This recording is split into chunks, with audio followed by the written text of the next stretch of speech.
Good afternoon. This is Mrs. G's Story Time, and we are reading The Tanglewood Secret by Patricia St. John by permission of Moody Publishing Company. And we ended yesterday with Philip looking into the wigwam and saw that something was in there, or someone was in there. So we're going to start with that. The wigwam is occupied. By whom? I inquired crossly, backing up a step or two.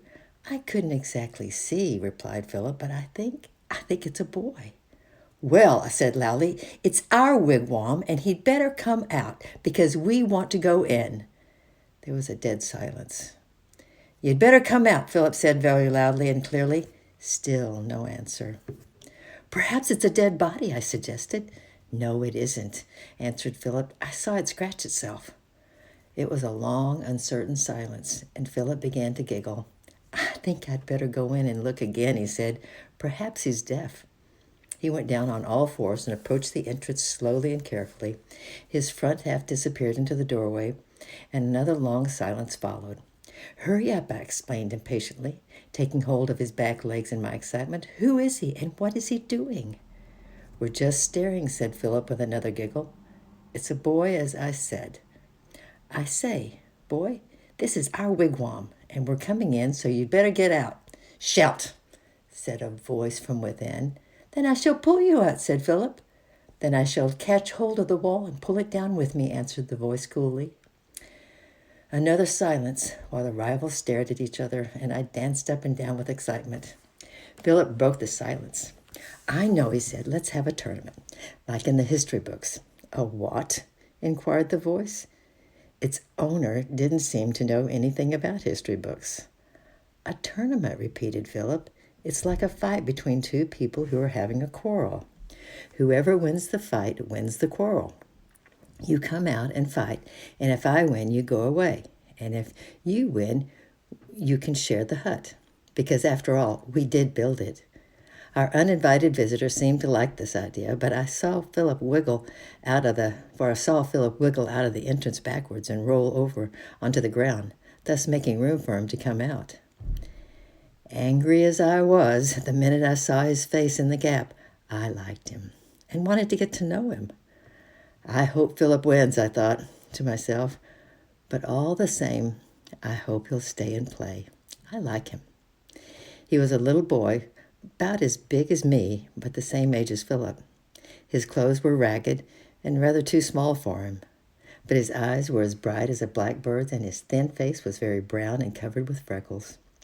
His thick hair fell down over his forehead and reminded me of an untidy thatch. In his arms he held an enormous bunch of kingcups and cowslips. They're flowers. He laid them carefully on the moss and told me to leave them alone while he knocked out that toff, which is kind of an English word for somebody high up and aristocratical. The tournament began before anyone was ready for it, but the boy suddenly ran at Philip and punched him in the jaw. Philip, taken by surprise, didn't have time to hit back before he punched again on the ear, and even then he stood and blinked several times before making up his mind what to do about it. Hit him, Phil, I yelled, nearly joining in myself and beating the nearest tree to relieve my feelings. It was a good fight to watch once Philip got started. Philip was as strong and determined as an ox, but the boy reminded me of a little ferret. He twisted and turned and leaped and wiggled, his thin brown arms bulging with muscles, and his lips pressed tightly together. Back and back he came, while Philip stood his ground and measured out slow, steady blows. It was a very exciting tournament indeed, and I behaved like a whole crowd of spectators rolled into one. The boy won. He pretended to spring at Philip's neck, and then he suddenly changed tactics and dived between his feet, bringing him to the ground with an alarming crash. By the time Philip realized what was happening, the boy was sitting on his chest, thumping with all his might. Stop it, said Phil coolly. You've won. Beat yo, yeah, said the boy, getting up. But I don't want your silly old hut. I could build a better one myself. He was gathering up his flowers and making off when Philip ran over to him and held him. Don't go, he said. We'd quite like to share the hut. Then perhaps one day we'll have another fight. I love fighting, don't you? Not bad, said the boy. We're going to have tea now. Urged Philip, come and have it with us. There's room for all of us inside. It was not nearly tea time, really, but we both felt we must do something to hang on to the boy, and at the word tea, a remarkable change came over him. He stopped looking sullen and bored and suddenly became interested. Without even troubling to say yes, he squatted down on the moss with an expectant smile on his face, held out his grubby hand. When he smiled, the light came into his eyes, and he thought he looked quite beautiful. I thought he looked quite beautiful. He must have been terribly hungry, for I've never seen anyone eat at such a speed either before or since. We opened our packet of sandwiches, and without so much as a please or thank you, he fell upon them and finished 3, while Philip and I were just eating our first, although our appetites were fairly healthy too. When the last crumb had disappeared, he had licked the jam off the paper. We all settled down to get to know each other. We lay on our tummies, feeling sheltered and warm and peaceful. What's your name? Asked Philip. Terry, he replied, and he went on chewing a piece of grass. How old are you? 11 in August. Where do you live? At the cottage by the stream down in Tanglewood Way. Have you any brothers or sisters? No, it's only me and Mum. Where's your father? Ain't got none. What are all those flowers for? Me mum sells them in the town. She's the flower seller. Do you pick them all for her? Yes, when I stive off school. Nobody spoke for a time, and then I suddenly had an idea. I put my hands on my arm. Would you like to see an owl's nest? I asked. He pointed upward to the tree. That one? He asked. I seen him once today. Got a little tame one from that nest last year. It stayed with me for almost 2 months. I felt a little annoyed. It was our owl's nest, and he had no business getting there first. But Philip was before me, and he leaned eagerly towards the boy. Do you know lots of nests? He asked. Could you show us any more? He looked at us rather scornfully. I could show you just about every nest in Earwood, he replied. And Philip jumped to his feet. Come on, he cried. Let's go and see. Show us them all, Terry. Terry got up slowly and looked at us up and down, and as though making up his mind whether we were the sort of children to be trusted with nests. And then he nodded. Right, he answered briefly, and dived into the bushes. A breathless hour later, at the end of what I was quite exhausted and nearly torn to pieces, for Terry never stopped at an obstacle. We waded knee-deep in a pond to inspect a tree wobbler's woven home, and we climbed impossible trees in search of a crow's nest, and we inspected holes in the trunks and watched a starling fly in and out. We found out more about the wood in that hour than ever before. The sun was setting when we turned towards home. Goodbye, we said, and then we hesitated. Must this be the end? Would such a wonderful boy want to see us again? Coming again? Asked Terry casually, and then we heaved a great sigh of relief. From that moment, Terry would be our friend. Better still, we knew as he looked at us as his friends. The Lost Lamb. We saw Terry nearly every day after that, and the time passed much too quickly. He led us all over to the countryside and showed us his secret nests and lairs and burrows. We learned how to recognize and track the footprints of little animals and the different cries of birds and what they meant. He dragged us through the swamps and marshes and brambles in search of the earliest flowers and showed us where to pick orchids. It was though he had picked up to us a whole new world of wonder, and we both loved and admired him because of everything he knew about life in the woods. Before, I had always disliked Philip's friends because they thought they took him away from me. But Terry seemed to think that we were both equally his friend and never looked down on me for being a girl or younger than Philip and him. So it was a disappointment to us all when Philip twisted his ankle while swinging from a tree and after hobbling home had to lie on the couch for 3 days. I stayed home at first to help amuse Philip. I believe my efforts were quite successful, but they nearly drove Aunt Margaret mad. I started by catching a duck and bringing him indoors, dressed him up in doll hat and to visit Philip, and then letting him loose on the dining room carpet.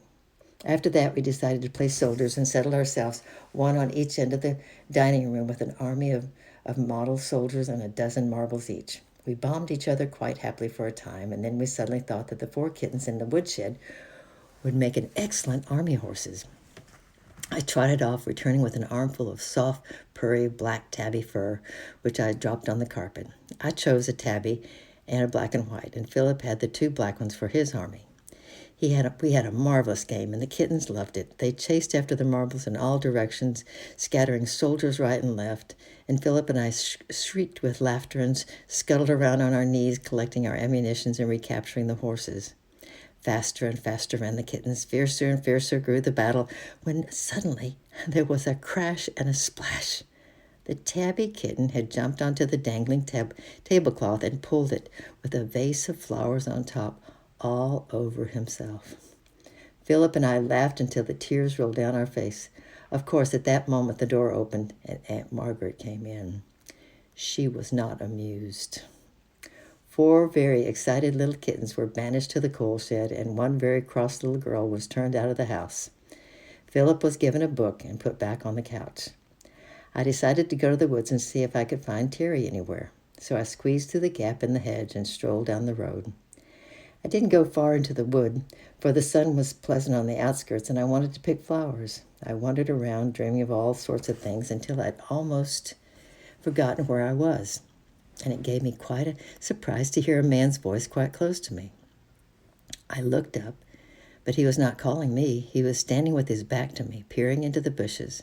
He had not seen me at all, but I recognized him at once. It was Mr. Tandy, the cattle shepherd who had picked up the orphan lamb and carried it under his coat.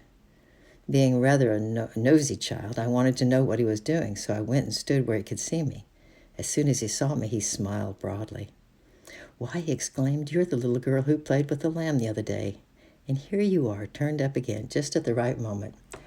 One of the little rascals has strayed, and I think he's got caught somewhere in these bushes, but I just can't see where. Maybe you'll stop and help me find him." I was delighted. It was something nice to do and a nice person to do it with, so I set to work happily. I liked this old man with his white hair and rosy face, and I felt he liked me. We were soon talking away as though we'd known each other all our lives. "Where did he stray?" I asked him as we parted the bushes and searched the ditches. "Well," answered the old man with a smile, "I reckon he's just like the rest of us. He likes his own way, and his own way has led him into trouble. Poor little chap." "Well," I remarked, "I expect he's sorry for it now, all tied up in the bushes, and wished he had stayed in his own field." "Yes," agreed the old man thoughtfully. "It takes a lot of thorns and briars to teach those lambs that their own way isn't the best one. He'll be crying his heart out for me now, maybe, if only I could find the place." "Won't he be glad to see us?" I said. "Oh, I'm longing to find him. I expect he'll be very tired and hungry. Have you anything for him to eat?" He put his hand into his pocket and drew out a bottle. You'll see," he said. "The minute I pick him up in my arms, he'll have his nose in my pocket. He knows I wouldn't forget him, the little rascal." He chuckled softly, and we moved further into the wood. "He strayed a long while, hasn't he?" I remarked. "True," answered the old man, "but I'll find him. I've found every lamb I've ever lost and brought it home. I always hear them crying out of somewhere or other, although at times it's a very long search." "What's the longest search you've ever searched for?" I asked. "Almost a whole night," he replied. "But that was in a storm. I could hardly hear her crying for the wind and the thunder. She was caught fast in a bramble bush, and I found her at dawn by lantern light, almost dead with cold, hunger, and crying." "And what did you do?" I asked him. "Do?" repeated the man. "Why, I set her free, quieted her, and wrapped her in my coat and carried her home. She was like a mad little thing when I found her, but once she felt my arms around her, she lay as quiet as a baby. She knew there was nothing to be afraid of then." I was about to ask another question, but suddenly he held up his hand and stood quietly still and listening. I heard nothing, but his shepherd's ear had caught the sound at once, the faint cry of a, "Oh, I think we'll have to wait till tomorrow to see what the faint cry was from. So join me back tomorrow and we'll find out what was crying. Good night and goodbye. See y'all tomorrow."